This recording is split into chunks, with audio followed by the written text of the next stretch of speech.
شیم کې غزل دا خو زه ډېر د مخکې نه کوم چې کله خفګان ډېر شي نو بیا په دې خپل غم غلطوم چې نن نه پسه سودا ونه وینم ستا دا جرأت چې ته زما د لاسه سګرټ اخلي شاهده دا اوس زه په تا خفه کېږم ځکه مې داسې وکړل په ما مه خفه کېږه په ما څه تېرېږي او ته پکې لا زما مخې له راځي شاهده په تا څه تېرېږي ولې ته نه پوهېږې چې شته پیسې ختمې شولې خورا څښاک نشته دا وخت به په څه تېرېږي شاهده دا سګرټ به ستا مسله حل کړي څه سګرټ زما مسله نشي حل کولی خو زه په خپل غم غلطوم شاهده دا د مسلې حل نه دی ته ځانه چېرته کار وګوره بس بس ما ته نصیحتونه مه کوه زه ستا نه ښه پوهېږم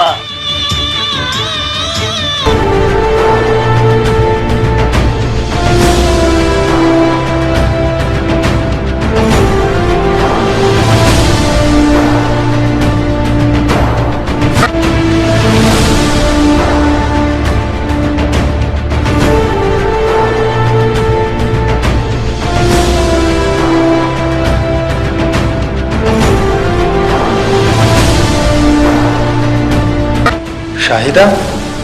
دا خو ډېر ګران کار دی دا خو لا اوس 2 میاشتې وشوې پته نه لګي چې مخکې به څه کېږي زه خو وایم چې دا پرېږده او د دې ځای نه خپې وباسه خپل کلي ته لاړ شه او خپله بېګناهي ثابته کړه دا هسې هم د خپل پلار او د ورور د یارې نشي تللی شاهده ته تې ځه ته تې ځه ته تې ځه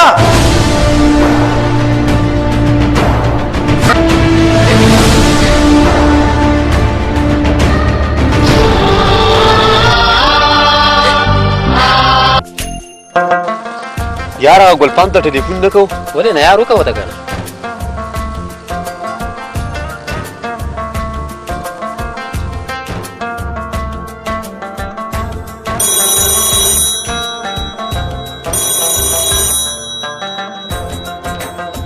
هلو هلو ګلپامه یار څنګه یې زه ښه یم یار ته څنګه یې او نعیم څنګه دی او نور کور مالت کلی څنګه دی مونږ ټول ښه یو او کلی هم ښه دی ستا کار څنګه دی او یار ستاسو دعا ده کار ډېر زیات ښکلی دی ډېر د سهولت دی ډېر زیات پکې خوشحاله یم خو نعیم در سره شته که نه هاو یار دا دی را سره دی هلو السلام علیکم هلو نعیمه څنګه چل دی یار خیر دی جناب ته څنګه یار او یار مزیدی خو څنګه دغه بدعمله یار مو څه پته لګي او که نه یار تر نن ساعته پورې هېڅ پته نه لګي چې چېرته دی او چېرته نه دی ښه ټیک دی یار دا وخت زه لږ بیزي یم چې فارغ شم بیا درته کال کوم خو خفه نه شئ ښه نه یار ولې به خفه کېږو خپل خیال ساته اوکې السلام علیکم وعلیکم سلام وعلیکم سلام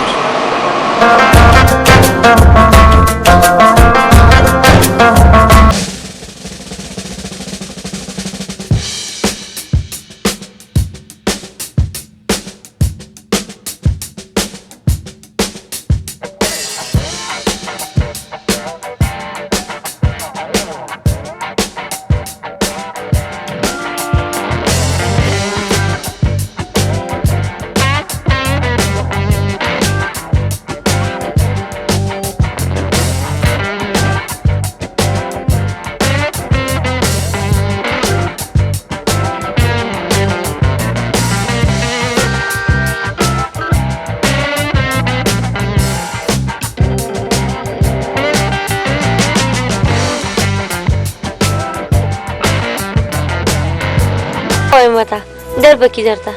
جی تاسو یې پوهه کې ځکه چې اوس را سره میلاویږم نه او پټېږي رانه نه نه ولې به نه درکوي تاسو خو زموږ سره نیکي کړ حاجي چې راشي نو ما سره دې میلاو شي ډېره مهرباني به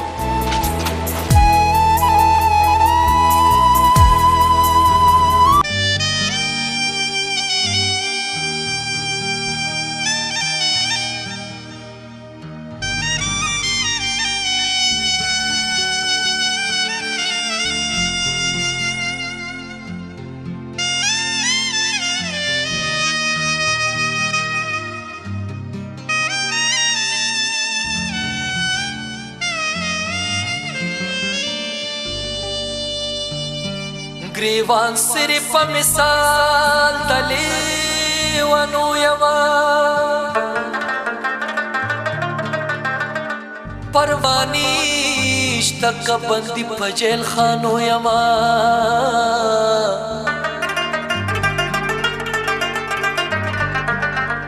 ز پرویز دیار سنگ انکارو کما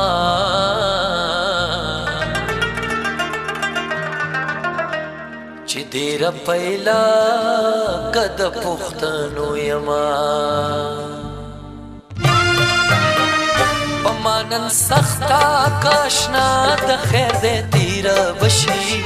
پمانن سختا کاشنا د خیر دے تیر بشی دامی د جنیا مشغولا د خیر دے تیر بشی دامی د جنیا مشغولا د خیر دے تیر بشی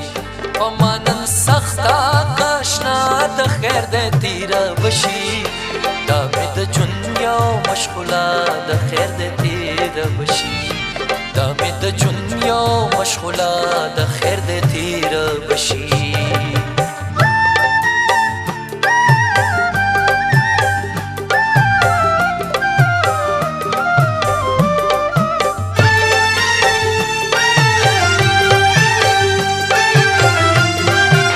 غزل پناسته نه کیږي خامخا بس لاره وستون غواړي ما ته خو داسې ښکاري چې شاید ما سره غټه دوکه وکړه تا غټه دوکه وکړه چې په داسې دوکې باسه لږ اعتبار وکړو ځه په ځان یې د خانې کور عمران کو او دروند خاندان دې مو شرمو غزل اوس هېڅ نشي کېدی خو ځه په دې بازار کې خیره ټولوه د ژوند شپې ورځې پې سبا کوه